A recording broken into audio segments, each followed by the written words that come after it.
of my heart. I'm sending you all my love, well wishes, hugs and kisses to you all, and my deepest gratitude for all your support, because thanks to you, I've reached over 3,000 subscribers. So thank you very much for that.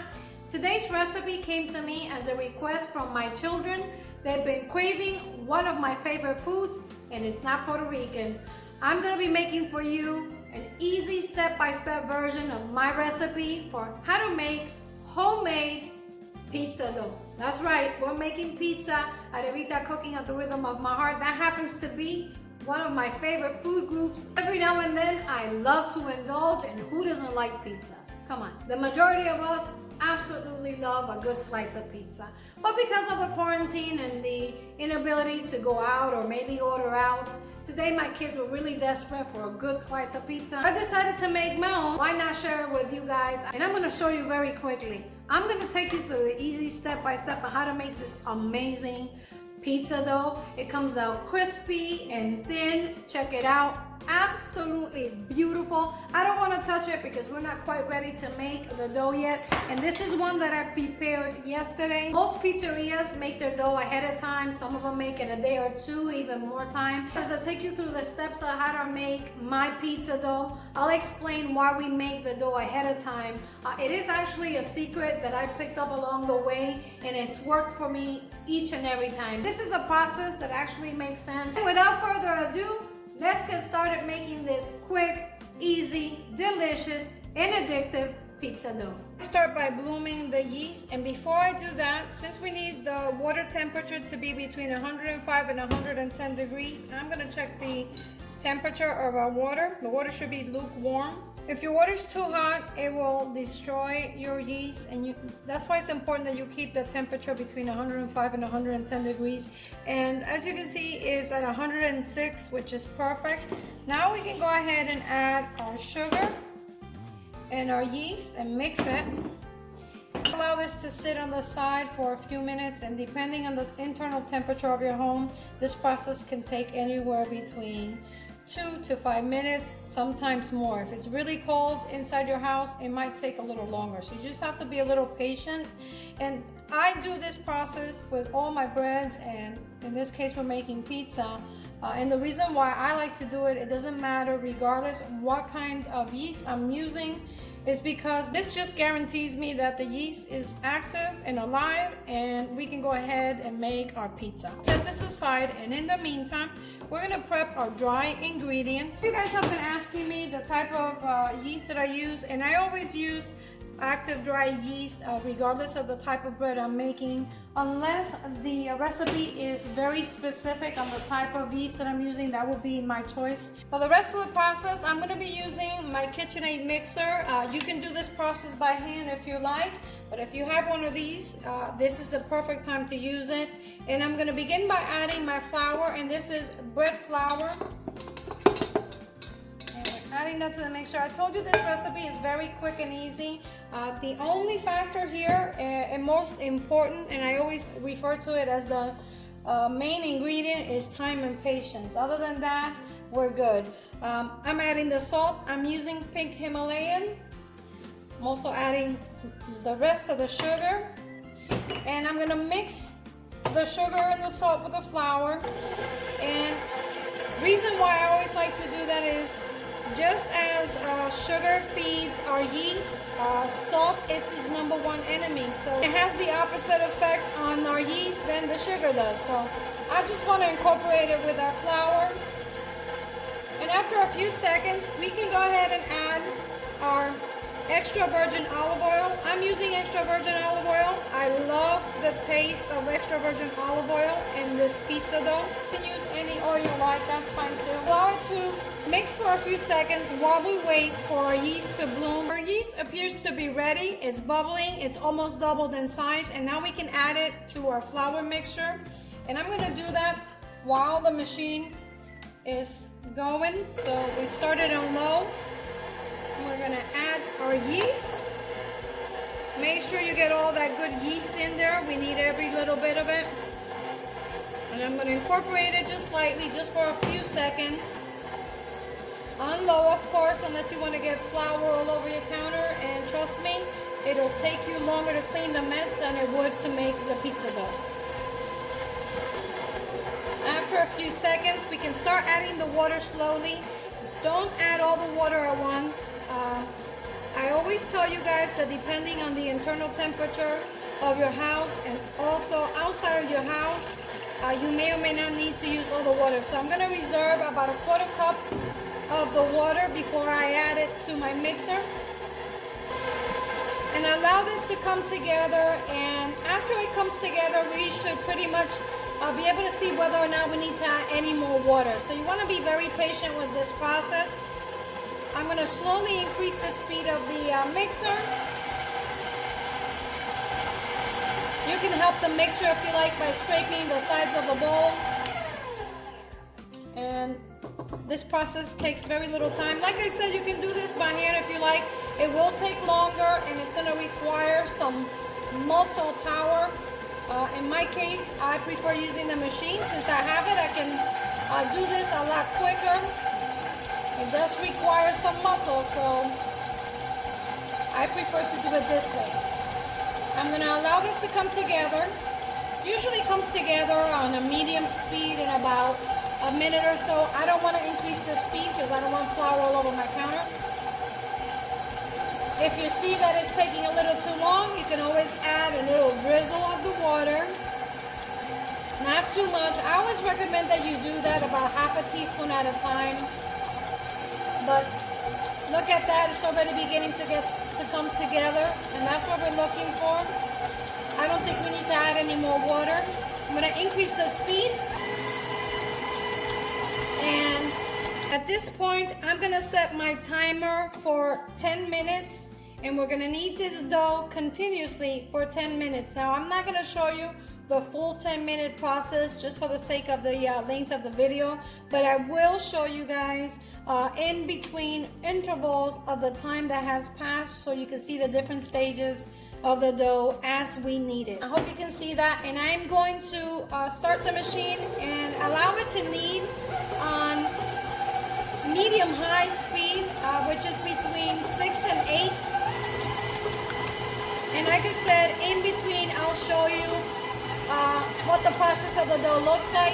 This tin mixer is pretty powerful, and if you notice, we have Philly over here already shaking, and that's exactly the speed that we want. I'm gonna make every effort possible to show you the different stages in the progress of the dough as we go, but I won't torture you with the process.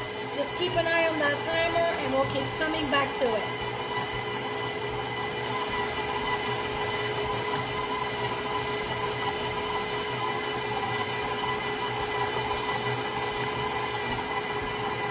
We are just about the halfway mark. If you notice, take a look at our timer over here. And I'm gonna stop the machine because at this point, I just wanna show you very quickly. I always like to run a little test. And normally I can do this by looking at the dough. We can tell whether or not the dough is ready.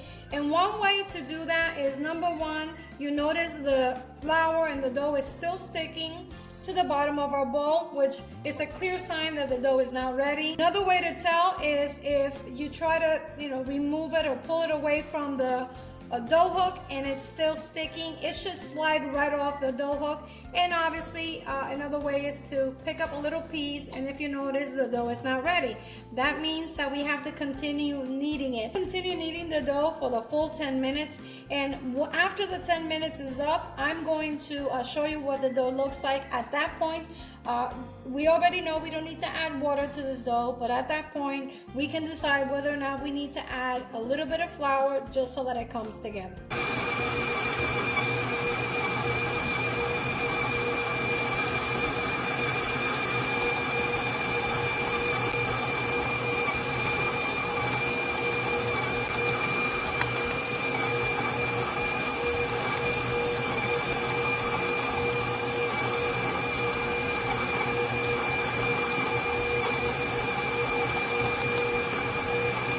Our 10 minutes are up, as you can see, and our dough is almost ready, but not quite there yet.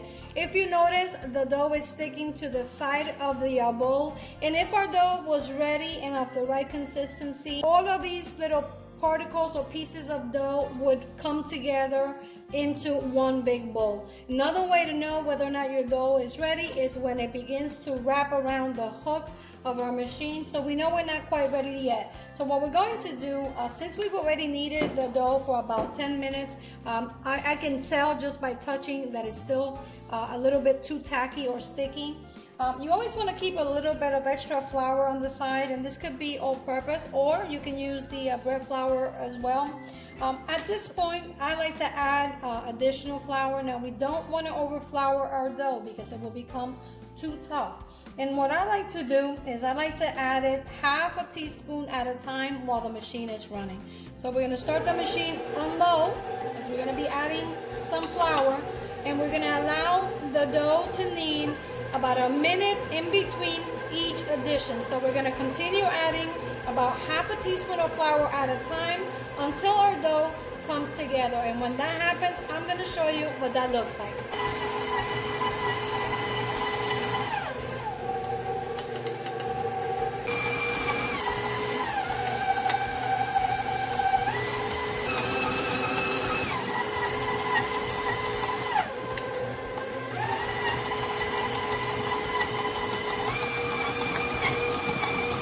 At this time, you can see that the dough that was stuck to the sides of the bowl became one with the dough ball, and that's a clear indication that our dough is almost ready. We're going to run another test and just to see, and it's still fairly tacky, and that means we have to add maybe just a little bit more flour, but just check it out. You don't want your dough to be like this.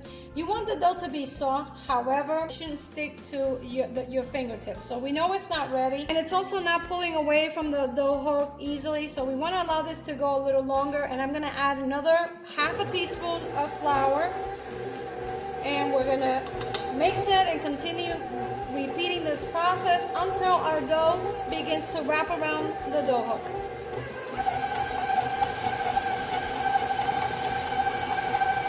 And look at that, our dough is coming together and it's almost there.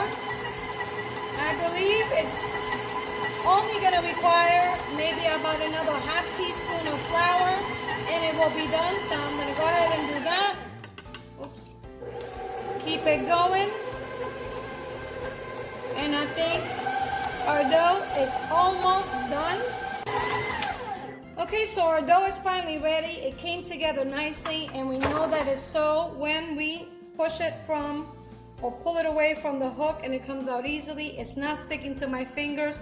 This right here is, my hands are wet. I just washed my hands, but check it out. It actually doesn't stick to my fingers. So that's an indication that the dough is ready. Now what we have to do is we need to allow this to knead for another 5 minutes and continuous. And I'm gonna set my timer to 5 minutes.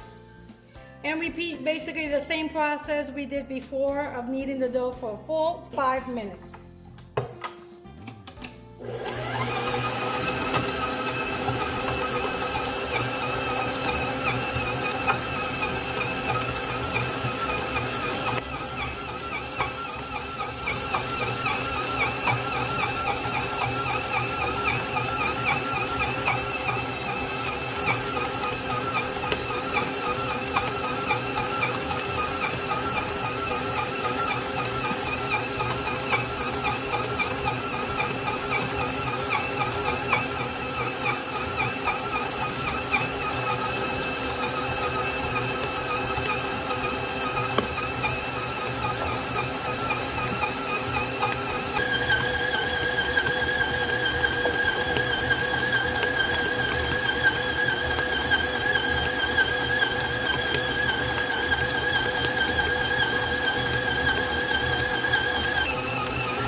At this point, we've kneaded the dough for an additional 5 minutes for a total of 15 minutes. Let me turn this off. And you can almost see that the dough was about to pop out of the bowl, and that's a clear indication that our dough is ready. But let's move on to the test, and that is when it pulls apart or away from the dough hook, we know it's ready. Let's remove the hook. And you can see very little's on the hook, so we know it's ready. It doesn't stick to the sides of the bowl or the bottom. Look at that, it's nice and soft. Another way is when you pull on the pizza dough, look at that, and it stretches. It doesn't stick to your hands, it doesn't break easily. And the best test that I like to perform is I like to break off a piece of the dough, and look at that, it doesn't stick to our hands. Roll it into a ball, and look at this. You stretch it, look at that.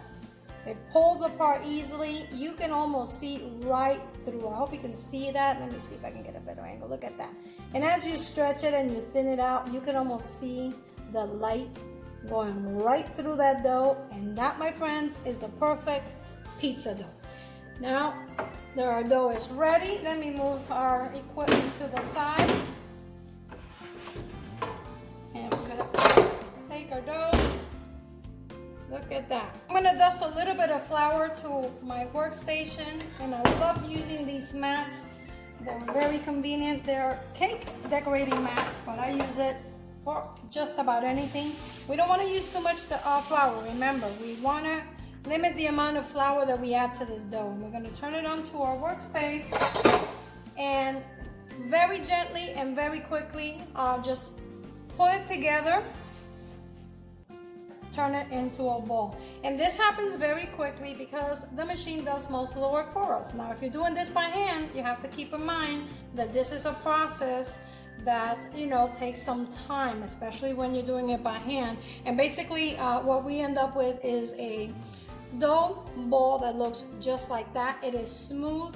I'm going to shake off some of that excess flour. I don't want that excess flour on my dough. Your dough should be smooth and elastic and soft. Now, the final test to make sure that your dough is ready is when you press your thumb into the dough and it springs back. And check that out. It doesn't stick to your fingers and it springs back. That is exactly what you're looking for. I'm gonna divide my dough into half, and it doesn't have to be exact. Remember, you're doing this for your family, but you just want to eyeball about half of the dough.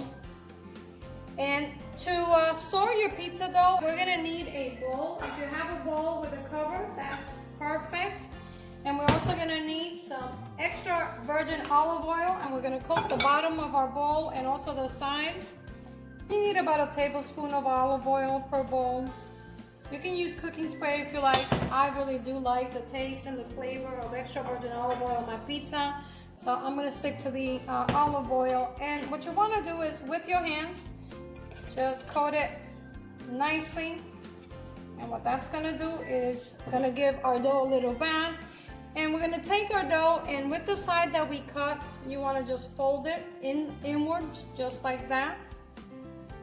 And pinch it onto the bottom, just like that.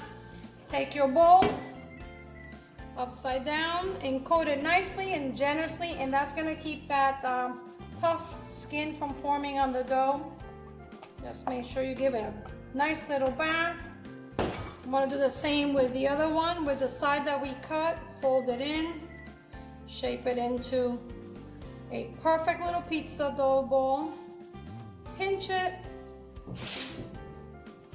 roll it on the bowl with the olive oil, give it a nice little olive oil bath, and that's a pretty healthy bath, my friends. Pizza dough requires a curing process or a resting process of about 24 to 48 hours. Why do we cure or rest our dough for such a long period of time? That's actually a little pizzeria secret that I've picked up along the way, and it actually makes a world of difference. But again, it is up to you. It is actually a matter of preference. If you're like me and your family and your children don't want to wait 48 hours to get their homemade pizza, allow it to rest at least 4 to 6 hours in the refrigerator covered. The curing process for the pizza dough takes place in the refrigerator because remember, we're making pizza, we're not making bread. Whereas the bread requires heat to help with the rising process and the fermentation process, the pizza dough requires a low and slow cold fermentation.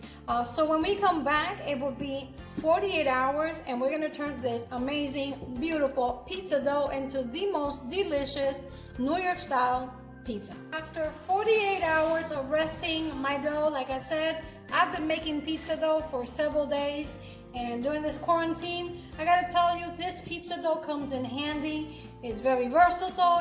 I've been using pizza dough in a lot of my recipes and in my cooking lately. I actually am running out of room in the refrigerator.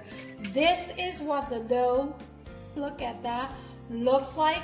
It is perfectly round and beautiful and shiny. On this video, I'm not gonna show you my recipe, how to make my homemade pizza sauce, because I really wanted to make it all about the pizza dough. Be patient. Very soon I will be sharing that recipe with you. I am gonna dust my workspace or my work table with a very light coating of flour. And it's very important because what I'm about to tell you, it's key to keeping this pizza crust nice and thin and also crunchy. We're gonna turn it just like that, and the top side of our dough is gonna become the bottom of our pizza, and the bottom of our dough will become the top. Why is that, you say? Because this is a little bit more moist. The bottom is already developed skin on it, and that's gonna make a great crunchy bottom crust pizza. Now, I'm gonna begin using my hands forming the dough. Now, I by no means am a pizza maker, nor do I own a pizzeria, but I picked up a couple of tricks along the way, and hopefully this helps. I like to start with my hands, and what I like to do is develop the edges of the pizza dough. First, once we get that circle, of course this mat, I didn't do this intentionally by the way, but this mat helps quite a bit because I can see just how big my pizza or the diameter of the pizza is. But I'm gonna go around the dough, pressing just to form the edges of the pizza. And this pizza actually feeds about 2 people. Now, if you want to make a bigger pizza and you have a bigger oven and a bigger pizza stone, you can definitely make 1 big pizza. As for me, I have to make 2 pizzas because my pizza stone is not as big. There's something about pizza that I gotta tell you, I just absolutely love. And I guess it's the ability to turn it into whatever you want, adding whatever ingredients you like, and that just makes it absolutely amazing. So we're gonna continue going around the diameter of the pizza dough, and we're gonna go ahead and kind of shape the pizza into what should look like a pizza disc. And using the palm of my hands, I press and I just push to the sides, and you can do that. Now, if you're adventurous and you want to try, you can try to do like they do in the pizzerias, but basically what that is you put the knuckles of your fingers underneath the dough, and you just basically pull, turn, and you just shake it. You can do that. It's a little quicker, but you know, like I said, I'm not an expert, but you can certainly try just for the sake of doing this video. But if you notice, as you do that, the dough begins to stretch, and basically that's all you want to do. You want to stretch the dough. You can use a rolling pin if you like. I like doing it with my hands because I like to control the thickness of this pizza, and I like New York style pizza. I'm sorry guys, nothing against all the other great pizzas available, but that is like the one type of pizza that I absolutely love. Funny story is, growing up in Puerto Rico, when I was in high school, I used to visit this pizzeria that was very famous for making unbelievable pizza. Growing up in a small island like Puerto Rico, you know, there's a lot of things that you don't know about the rest of the world, but these people used to make the most amazing shrimp and lobster pizza. So to me, adding shrimp or any kind of seafood to a pizza was absolutely normal. During a visit, or during one of those times where I lived in New Jersey, I went to the local pizzeria and I thought it was cool. And I asked for a pizza with shrimp, and guess what? They looked at me like I was crazy. There's a funny story for you.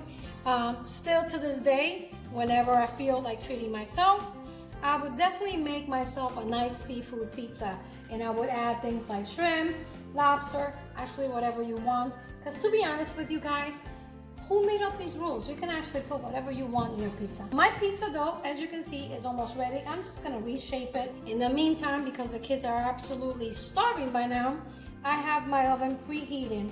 Now the trick to baking this dough is that you wanna put your oven at the highest setting. In my case, it's 550 degrees.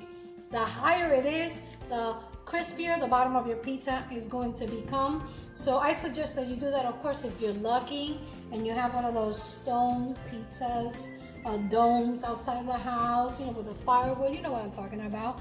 You can definitely do that too. Just make sure that you keep an eye on it, because the hotter the temperature, the faster your pizza is going to cook.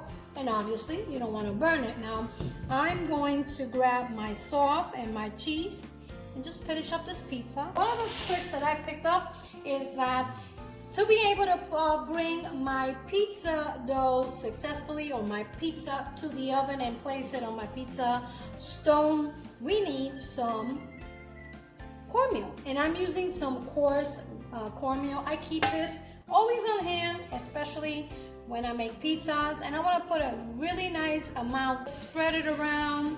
What this is gonna do is gonna keep my pizza from sticking to the bottom of the pan. It's also gonna make it easier for me to slide the pizza onto my stone. Even though I just made the perfect circle, I'm gonna fold it into a triangle. I'm no expert, but this always works for me. And I'm gonna bring it to the dish, put it on the side. Fold it. You can always reshape it, guys. No big deal. Plus, it doesn't really have to be perfect. Again, this is homemade. You know, you're making this for your family, and that is the key ingredient to a good pizza, being able to share it with your family. Now we're gonna add the toppings to our pizza. You can go crazy with this. I said, you guys, you can put whatever you want, even seafood, whatever ingredients you have on hand. I'm gonna start by sprinkling a nice coat of Parmesan cheese.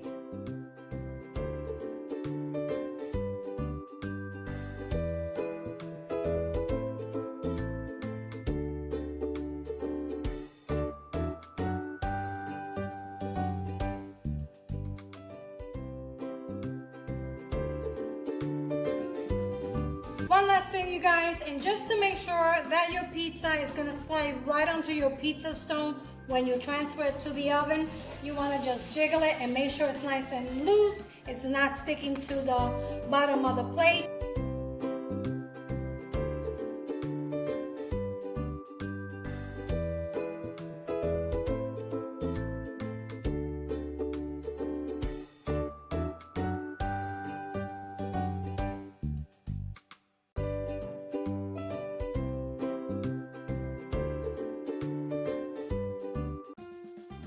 Finally, there you have it, homemade, thin crust, New York style pizza. Check it out. It is cheesy, thin, and look at that crust on the bottom. Perfect crunchy crust, just the way I like it. Now let's try it.